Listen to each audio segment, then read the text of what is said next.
séquence technique commence. 5, 4, 3, 2, 1, 0. Décollage.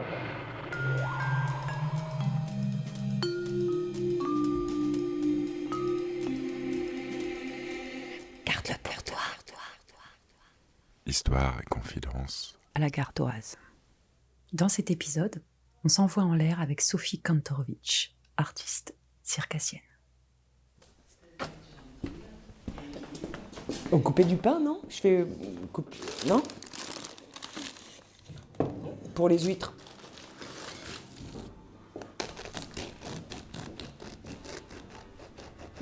Moi, perso, je suis né à Paname. J'ai grandi à Rosny-sous-Bois quand il y avait encore des bois, à Pantin. Alors moi, je faisais beaucoup de gymnastique. La première fois que je suis rentré dans un gymnase, j'ai cru voir Dieu, quoi. J'ai jamais appris à faire la roue, à me mettre sur les mains, à faire des sauts de main, à faire des flip-flaps. Et là, je kiffe, je me dis, mais c'est ça. Et du coup, là, en un an, je fais tous les niveaux du club. Et puis on déménage voilà, à Lyon, donc évidemment je me réinscris à la gym. Et puis là on est pris en main par des entraîneurs qui nous entraînent sans nous sortir en compète. Donc on ne connaît pas notre niveau, on fait de la gym, on aime ça. Voilà, c'est... Et puis à un moment donné, ils nous sortent en compète et on gagne tout. Donc on se rend compte un peu de notre niveau. Et puis voilà, à partir de là, j'ai allé jusqu'à un niveau national, quoi, en équipe. Hein. Je suis plus sur les mains que sur les pieds, déjà. Voilà. Et donc le week-end, ma mère et mon beau-père, ils nous amènent à Lyon, à la médiathèque, et qui projetaient un film de Pierre et Tex. Yo-yo.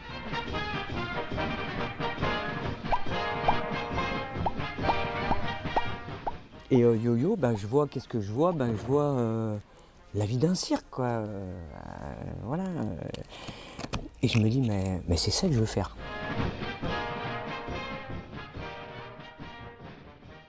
J'ai 16 ans, je suis en première. Alors je dis à ma mère, c'est bon, j'arrête. Je vais faire du cirque. Ma mère, elle me regarde, elle me dit, ouais, vas-y, mais compte pas sur moi. Bon, je suis quand même à 500 km de Paris, j'ai 16 ans, j'ai le droit d'y aller, mais il faut que je me démerde. Donc ça sent un peu le cramé. Du coup, j'ai eu fastidieusement mon bac au rattrapage, avec 1 en maths, coef 4, et puis je l'ai eu grâce à la gym, 22 sur 20. Et ma mère m'a payé une chambre de bonne dans le 17e, la carte orange, l'inscription à l'école. C'est comme ça que je me suis retrouvé à l'école au carré Sylvia Montfort, Alexis Crus.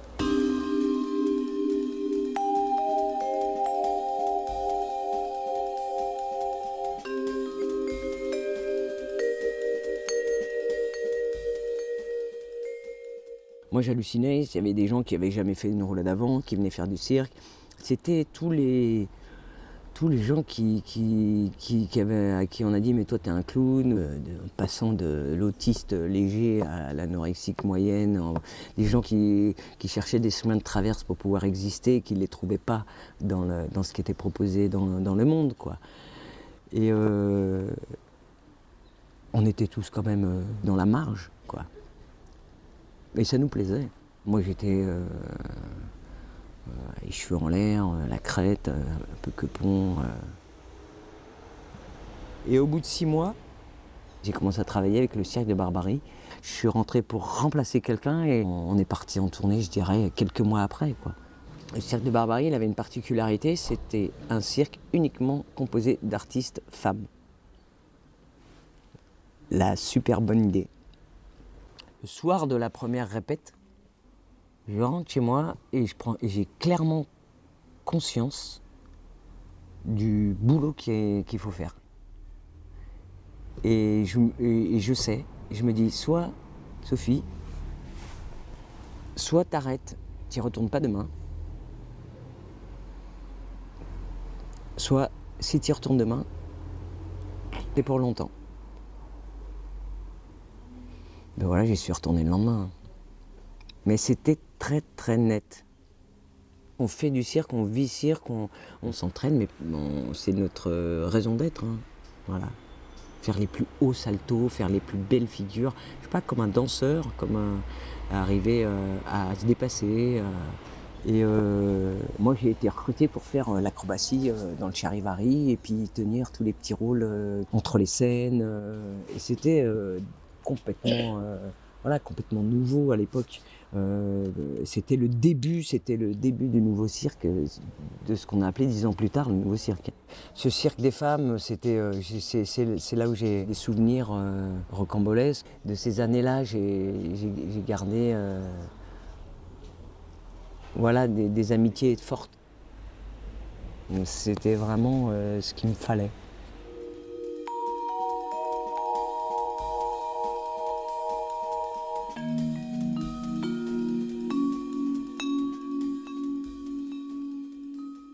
Ce qu'on appelle le petit volant, c'est un trapèze volant à petite distance.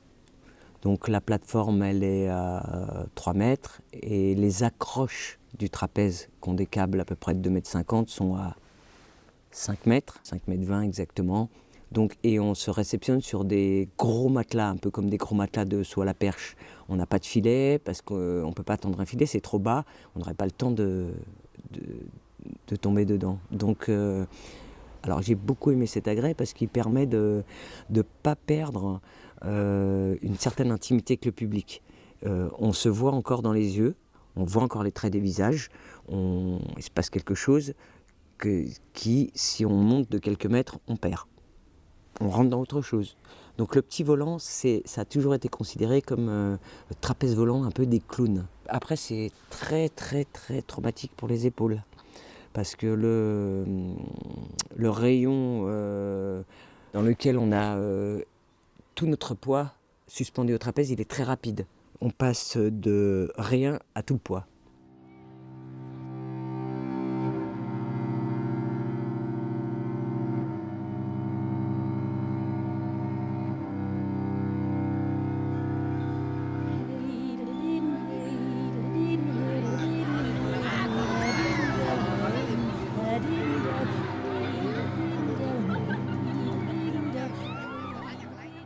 Donc moi j'étais en off du Cirque Plume, et puis à un moment donné, il se libère une place aux Arceaux qui m'est proposée. Les Arceaux, c'était au départ une aventure de 45 minutes d'aérien total. Donc là, on est dans autre chose que du petit volant. On perd les traits du visage, on perd les yeux dans les yeux avec le public, on perd tout. Par contre, ça devient autre chose, ça devient un ballet aérien, quoi. Il n'y a plus que les corps et la ligne qui peut s'exprimer, et la musique, mais pas du tout la même intimité avec le public que quand tu es plus près du sol. Et là, je me retrouve à 20 mètres de haut, mais à faire mon agrès, tu veux, quand même à un niveau de hauteur que je connaissais pas, quoi. Et je l'ai fait. Voilà, je sais pas, on a besoin de toi, tu y vas, quoi. Tu te poses pas de questions, même si tu flippes ta race, hein, je suis pas folle, je suis pas inconsciente des dangers, tu vois. Mais voilà, c'était possible, ouais, j'ai fait. Donc je suis parti en Hollande, à Delft, et ils ont monté la structure, je suis monté là-haut l'après-midi, je suis resté sur la corde, j'ai rien fait. Il y avait un vent de la mort qui tue, la corde sans rien faire, elle bougeait. Les accroches, elles étaient à 20 mètres, moi ma corde faisait 7,50 m, 8 mètres, donc t'es 4 mètres dessous, quoi. T'es à 16 mètres. Et j'étais au niveau du clocher il y a des cathédrales là-bas, tu sais, les Hollandais. J'étais au niveau de l'horloge là, de Delft. Et j'ai été tétanisé, j'ai rien fait. J'ai pris des tops, je regardais dessous. J'étais le plus haut du point. Et je regardais dessous, et c'était horrible parce que quand ils rataient le trapèze, qui rataient leur figure, je les voyais tomber, mais du dessus. Comme s'ils étaient comme si tu tires quelqu'un en plein vol, quoi. Et je l'ai fait, et en fait, c'est ça la magie du spectacle, c'est que le soir, avec les lumières et avec la magie du spectacle, je voyais plus du tout la hauteur, j'étais dans la poursuite, donc je pouvais être à la hauteur que je voulais, et tout s'est très bien passé.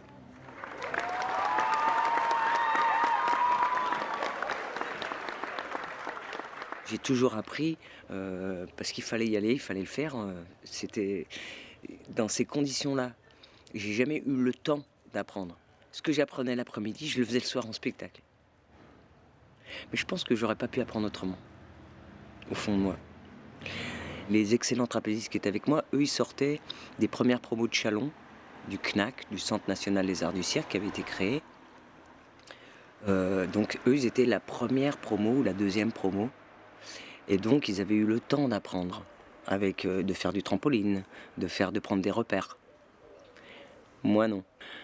On est tous dépendants les uns des autres, surtout aux arceaux, où c'est comme si tu avais pas un partenaire, mais 10 partenaires qui te tiennent la vie et à qui tu tiens la vie. Il peut se passer n'importe quoi dans la journée avec les gens. Le soir au spectacle, tu sais que tu peux compter sur eux et ils peuvent compter sur toi, quoi qu'il se soit passé, quoi. Mais si tu veux, c'est ça que je voulais dire, c'est qu'aux arceaux, j'ai jamais travaillé avec des gens qui aimaient autant le risque et qui reculaient autant les limites.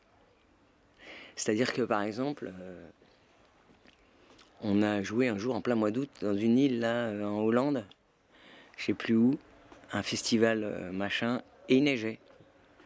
Vraiment, il neigeait, quoi. Les gens, ils venaient nous voir, ils étaient dans des couvertures, et il neigeait, quoi.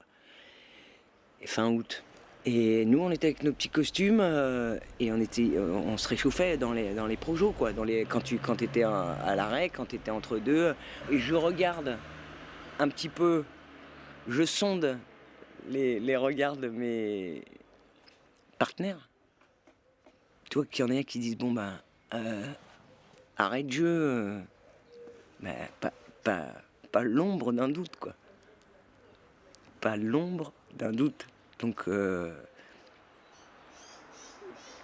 jusqu'au bout, quoi. Et ça, j'ai jamais rencontré ailleurs dans ma vie, dans d'autres troupes, jamais. Des gens aussi affûtés et friands de risques. Talentueux, mais aussi friands de... On peut pas le faire, nous, on va le faire.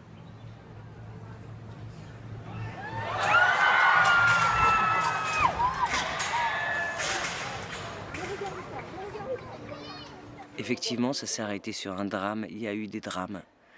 Il y a eu des accidents. Et ça a bouleversé tout le monde. Donc moi, j'ai arrêté au bout de 2 saisons. J'avais envie d'autre chose, quoi. Parce que ce que je voulais, voilà, c'est ça que je voulais finir. C'est que on s'habitue à l'adrénaline que ça suscite, mais ça fatigue. Ça fatigue aussi.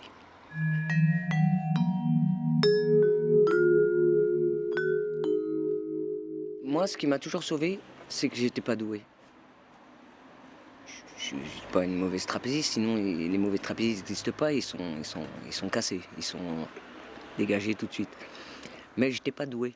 J'avais pas cette excellence dans laquelle les autres te mettent et dans laquelle tu te mets et qui te force à rester dedans. On lâche pas son champion. Le champion, il est coincé, il est obligé il se doit pour ses entre guillemets fans ou c'est ceux qui l'ont fait de continuer. C'est implicite, tout ça, c'est souterrain. Dans le cirque, c'est pareil, on te mythifie. C'est dur de sortir du mythe dans lequel le regard de l'autre te met. On n'a pas conscience qu'on est en train d'écrire une page mémorable du cirque. Hein. C'est encore une fois, a posteriori, quand les universitaires s'y sont mis, que tu prends conscience. Et puis à un moment donné, ça fait même mal au cul parce que tu te rends compte que t'es dans les archives du cirque, quoi. J'avais la liberté, en n'étant pas doué, de pouvoir aller explorer d'autres chemins. Ça m'a permis de pas faire entre guillemets la tournée de trop, le spectacle de trop. Moi, à l'âge que j'ai, je regarde les livres de cirque, une page sur deux, ils sont plus là, on les a enterrés. Donc c'est clair, je joue les prolongations et je tiens à les jouer longtemps parce que j'ai des enfants. Ce qui me permet d'être toujours, de toujours vivre à peu près normalement. Ce qui m'appartient en propre, c'était vraiment l'urgence de vivre parce que j'étais persuadé que je passerais par les 30 ans. Voilà. Ça m'est propre à mon histoire. Complètement inconsciente, hein, mais je sentais ça.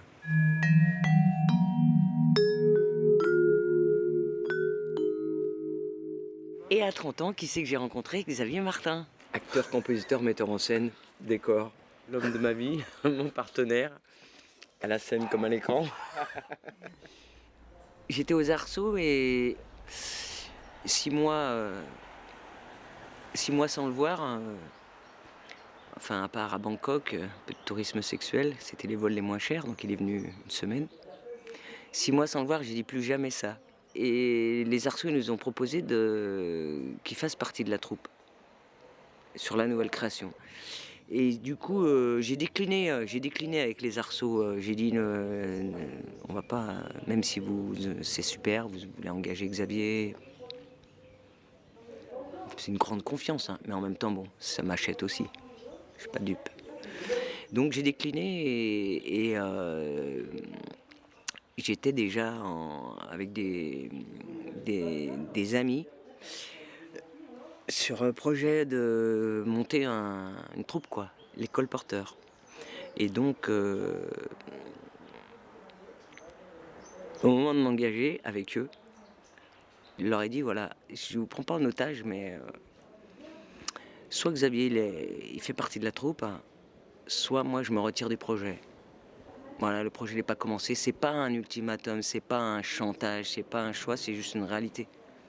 Moi, je vais pas m'investir si mon seul souhait, c'est d'aller le rejoindre. Tu peux imaginer que je serais pas à fond, quoi. Et une aventure comme on veut la monter, il faut qu'on soit à fond. Voilà, ils m'ont fait confiance. Donc, on a monté les colporteurs. On a passé 3 ans de vie folle.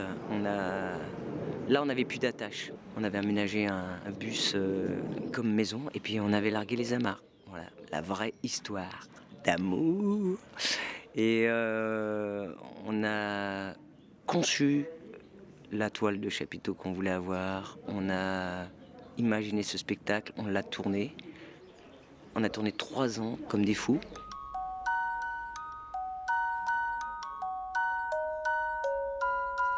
Et là, on avait eu un enfant, un petit gars, qui était né à Anvers et qui a fait ses premiers pas à New York. Donc j'avais bien envie qu'on monte quelque chose juste tous les deux et d'arriver à vivre en faisant des tournées moins longues, moins comme ça, moins chronophages et de pouvoir s'ancrer un peu, quoi. Et c'est ce qui s'est passé. À cette époque, nous, on était aux États-Unis, donc j'ai demandé à mes potes du coin de me trouver une petite maison pas loin de Montpellier, et j'ai atterri à Calvisson, dans l'Avonage.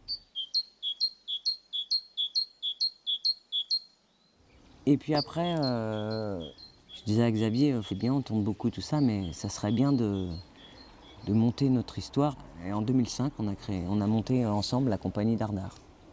Et le premier spectacle, c'est Greta et Gudulf, et puis après, il y en a eu plein d'autres. Mais bon, voilà. En gros, notre fonds de commerce avec Xavier, c'est l'amour.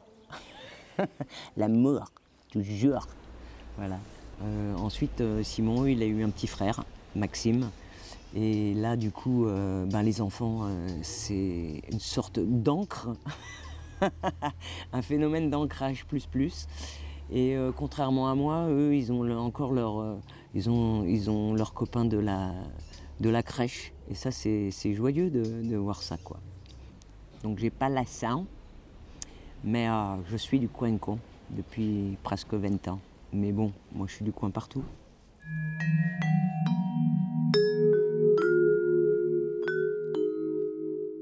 Peu à peu, l'âge venant, mes épaules me faisant défaut.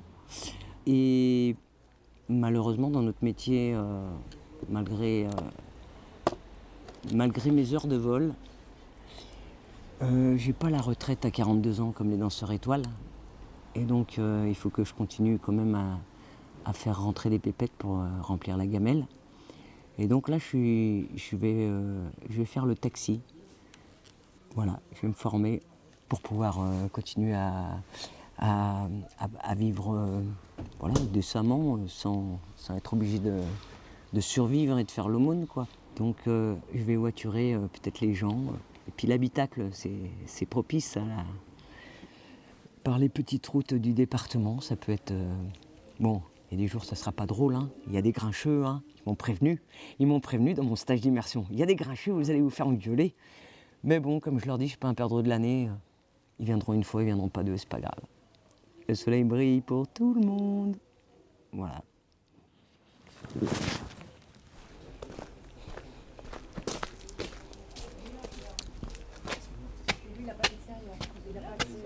Oh, ma culotte courte. Tu veux un petit coup de main? Tu veux un petit coup de main, pourquoi? Tiens, viens. Ah, mais t'es pieds nus? Oh là là. On va appeler maman. Tu vas chercher tes chaussures? Ah, regarde ça, c'est magique. Regarde, il y a tes chaussures qui arrivent par la fenêtre. C'est qui ça? Il faut les mettre maintenant. Mais t'es godasses, tu vas te planter un truc dans le pied. Tu sais bien qu'ici c'est Manouche, hein. C'est Manoucheland, hein. Il est là mon coup de main. Ouais, il est là ton coup de main. Qu'est-ce que tu veux faire maintenant? Je peux monter dans la caravane. Ah voilà, allez. on Dans va faire comme ça. celle-là. Attention. Voilà. Qui c'est là? Bah, c'est le lit de Simon, mais tu vois, il est à Paris. Il fait quoi à Paris? Eh ben, il fait les équilibres, il fait le cirque.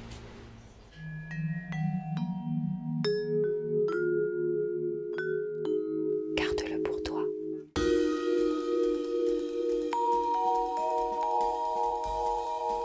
Réalisation, Hélène Genetet et Andreas Landeck.